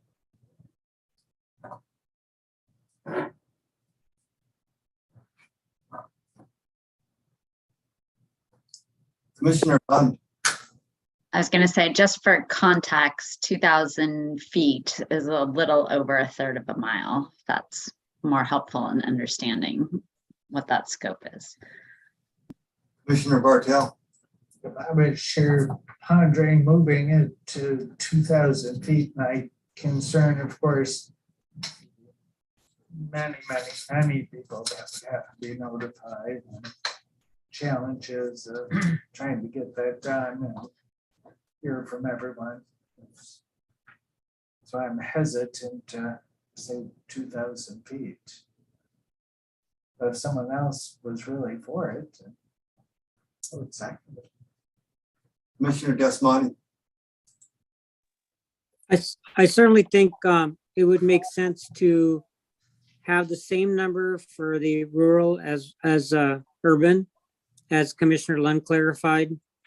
In the process that this goes from Planning Commission to the County Council, there may be more data, but in the rationale, I think it's important to state that we want the same number from urban and rural.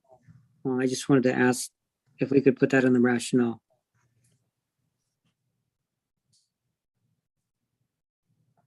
Okay, so this is what we have for the rationale now. So what was the addition? I didn't see it, I'm sorry. Okay. Hey, are there other comments, commissioner comments or questions?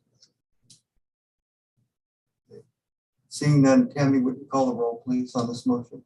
Okay, so the motion is that personal wireless service facilities notice shall be sent to all property owners within 1,000 feet of the external boundaries of the subject property as shown by the records of the assessor. So Commissioner Van Dalen, Yes. Commissioner Bartel, Yes. Commissioner Desmani, Yes. Commissioner Hanson, Yes. Commissioner Lund, Yes. Commissioner Mosseri, Yes. Commissioner Van Dalen. Oh, I already did you. Wait, where am I? I'm sorry. Commissioner Barton. Yes. You get two. Okay, so that is 7 yeses and that carries. Okay, so the rationale, does that look okay then? Yes, it does. Okay, all right. Commissioner Desmond, I believe you have a third motion to present. Go ahead. I'm not sure it's a motion for, Matt, this relates to the ability of folks in the community to appeal to a hearing examiner. And is there any difference or any thing that we're doing to prohibit the ability for people to be able to appeal to a hearing examiner? So yes, so we've consulted with our legal counsel on this. I think it's no longer on the call, but we do have appeal to a court of competent jurisdiction. And there's a couple things on that. One is like for these that are permitted. Well, let's go back up here. All of these have timeframes for them. So the type 1 permits have a 60-day time frame, which is federal. Yes. And so, and the FCC has clarified that's all the county process. So let's say you get down to a type 2 or type 3 permit. Type 2 is administrative approval. Type 3 is a conditional use. So you may need a conditional use permit. You may need a clearing permit. You may need a building permit. All of those permits have to be done within the time frame, which for conditional use is 150 days. But same thing for administrative approval. Those are done in-house here. Those are 90 days for wireless. But all the types of permits and any appeals at the local level would have to be done in that time period. And the federal laws also talk about you have a remedy to the courts. So in talking to our legal counsel, we came to the conclusion that, if let's say we have a 60-day time frame here, that doesn't allow time for a local appeal. So the appeal would be directly to court. But there is an appeal process. It's just not to the hearing examiner. So I'm going to try to interpret your very good answer as we're not doing anything to preclude the appeals process. We're just following federal guidelines. Yeah, we're just saying instead of going to a hearing examiner, you take it to court. An appellant Yeah. would take it to court. Right. Okay, so I'd like to, I have nothing to propose on that subject, which leads me to my last item, which probably is creating a sigh of relief from my colleagues. Forgive me, colleagues. And that is regarding the communication of notice. And I just want to make it so that folks who get notice are informed that there is an appeal process, the number of days they have as associated with the appeal process, and also some statement about that's, it's already in the proposed language, Matt, and in the findings of fact, but some of that language should show up regarding the FCC expressly prohibiting the appeal based on health effects of electromagnetic radiation in the radio frequency band, as well as the number of days they have to respond and where they need to respond. A little bit more of a user friendliness to the notice is what I'm trying to say, since there's so many more notices going out. I kind of wish Royce was still on the line because telling people what they can and can't. I mean, we could say radio frequency emission regulation is preempted by federal rules and give a citation. I don't know. Matt, you have to resolve this particular thing today, or as part of the code adoption? Well, we don't have to. We are getting kind of backed up. We need to get some other things. But I don't know, Steve, do you feel like we should try to get through this tonight or go one more time along with the capital facilities plan next time? I guess my question is, Commissioner Desmani, I mean, like, a lot of that we do through we administratively do. I mean, as far as like all the our notices and the content, there are some things that are required to be in those. There are some things that we can add. I'm curious. I don't know if this is really a code. Oh, yeah, I'm actually trying to be helpful here, Stephen. What if I may, I'm just thinking that what we just adopted is going to increase the number of notices that are going out, and it's and potential as a result of that some confusion. So I just think it's particularly important that staff spend a little bit of time on this particular notice to make sure that it's relatively user friendly to all the people that get the notice. Okay. Yeah. And so I'm not sure whether that needs to happen as part of this code adoption or not. But I just think that it's worth that happening, and maybe staff should take a little bit of time on that and talk to legal. Yeah, I think to your point, I think that's something we will do, especially assuming that those provisions that you've discussed tonight are passed. It is something we have to look at. We send out a lot more notices. So one of the things when we send out a lot more notices, we'll want to make sure that that information is very clear to people. That's what I'm worried about. Yeah, thank you. Chair, I don't know how to handle this, but I'll look for your guidance. So Steve, are you saying that this could be handled administratively by staff, or what? I think Commissioner Deshmani is saying is he has a concern, he's raising it. And I think it's something we can look at is how those notices are currently written. There are things that Matt, as you know, that we're required to put in those notices that are specifically set. And then there's we have some flexibility in what's in them. And I think his point is really making sure that those notices are user-friendly and digestible by someone who got them. for example, it seems to me that any appeal that someone in the community wants to make, and for it to be successful, really needs to focus on land use attributes, not radio frequency attributes. It needs to be about visual and aesthetic conditions, for example.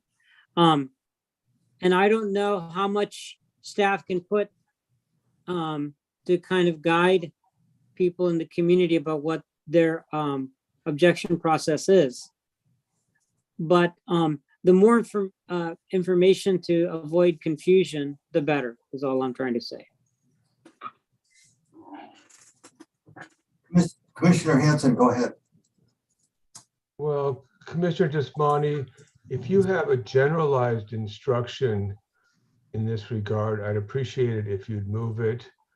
I think that we have some important stuff on our agenda and for next meeting. And if we have a generalized direction as something we're stipulating, we can just let staff figure out how to take care of it. Okay, thank you. So business. If I may, then what I would say is specifically to relate the FCC restrictions, to restate that in the notice. Well, yeah, I mean, there's a lot of FCC restrictions, and they're quite. The main one about the radio frequency emissions. Yeah.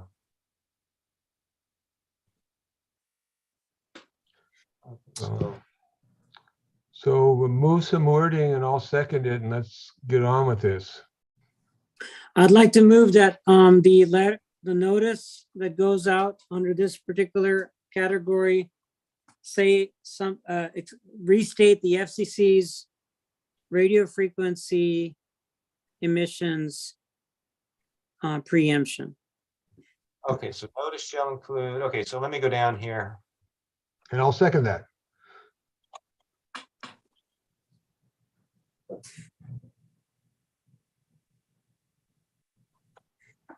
Okay, notices to personal wireless.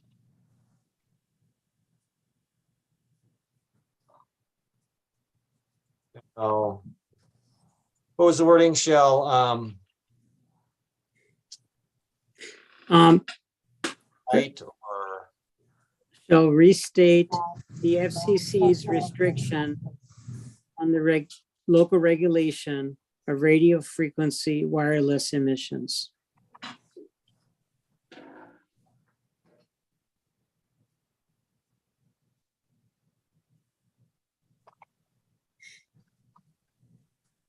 something like that? Yes.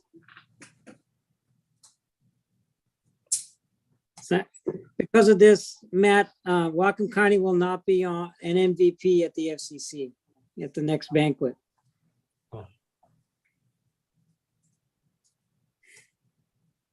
Sorry, Matt.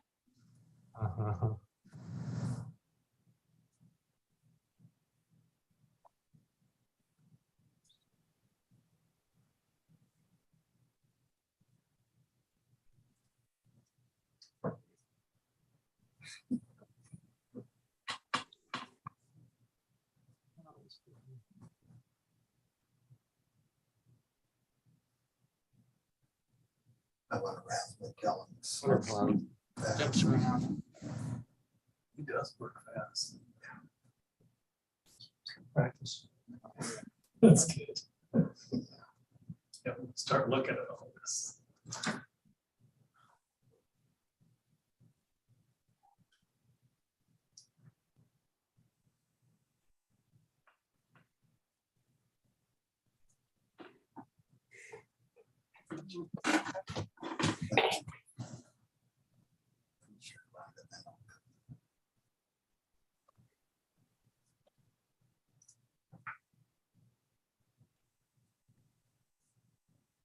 Actually, I think this is a federal law preemption.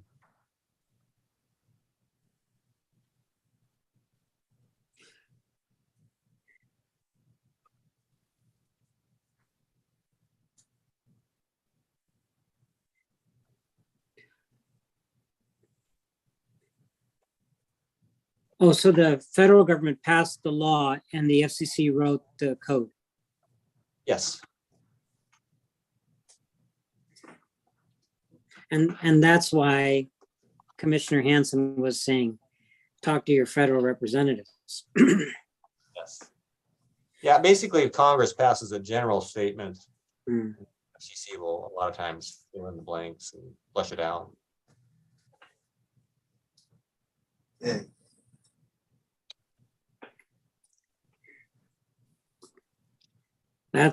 That's it. That's all I got.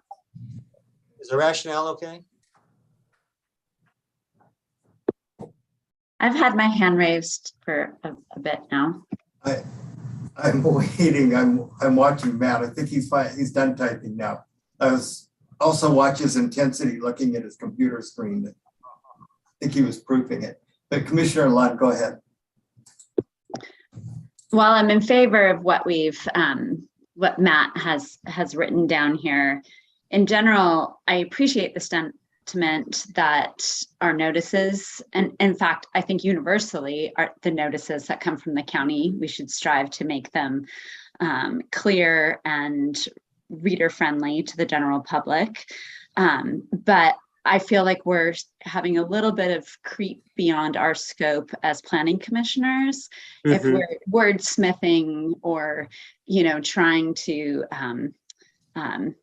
tell staff how to do an administrative duty. So I just want to make sure we're staying within our sandbox here. And I think this toes that line, but I just wanted to make sure we're diligent about not letting staff do what they do well. Commissioner Desmond.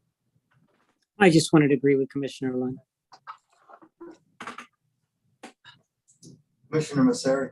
Yeah, I also agree with that, especially if, I don't want to put words in Commissioner Desmonte's mouth, but depending on what the point is of that modification to the notice, I don't want it to be construed that the county's telling, in favor or guiding them in a certain way, rather than just saying, hey, this is going on.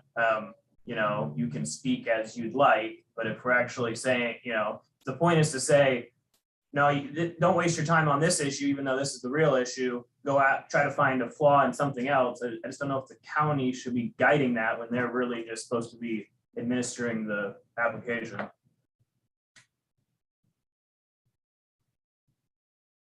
Commissioner Desmond. Yeah, that's a great point, Commissioner Mosseri, and that's why probably some of the other language I was talking about on this subject of the letter is probably across the line, as Commissioner Lund and you're alluding to. Saying that the FCC is preempting, I think it is useful clarification. It's uniquely true about this particular item that probably isn't true about most other items that public notice is given.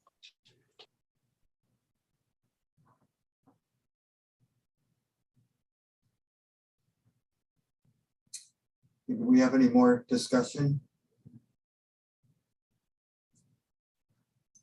Tammy, would you read it back and call roll, please? Okay, the motion is that notices relating to personal wireless service facilities shall state the federal preemption of local regulation of radio frequency emissions. Commissioner Bartel, Yes.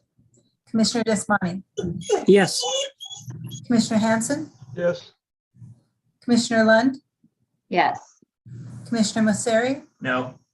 Commissioner Van Dalen, Yes. Commissioner Barton. Yes. Okay, that is 6 yeses, 1 no, so that carries.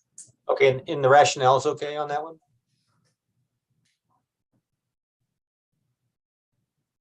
I believe that's okay, Matt. Okay, I'll take that as okay. Thanks.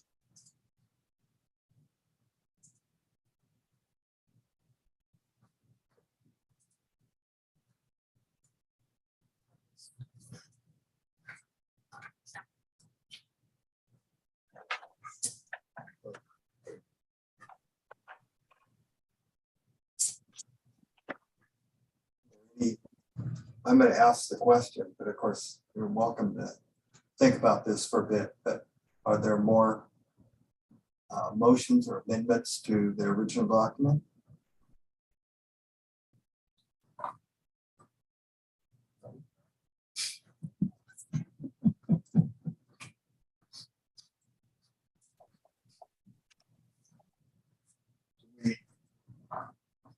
to deal with this, we need a motion to do something with this.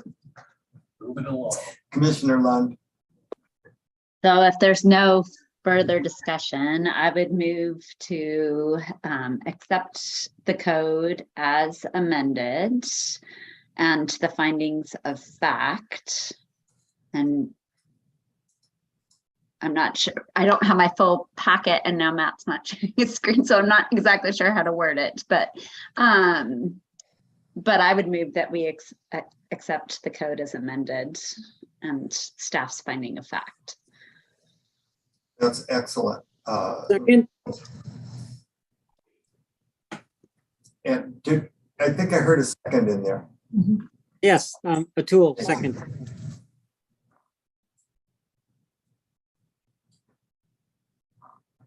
Okay, do we have a discussion on the motion?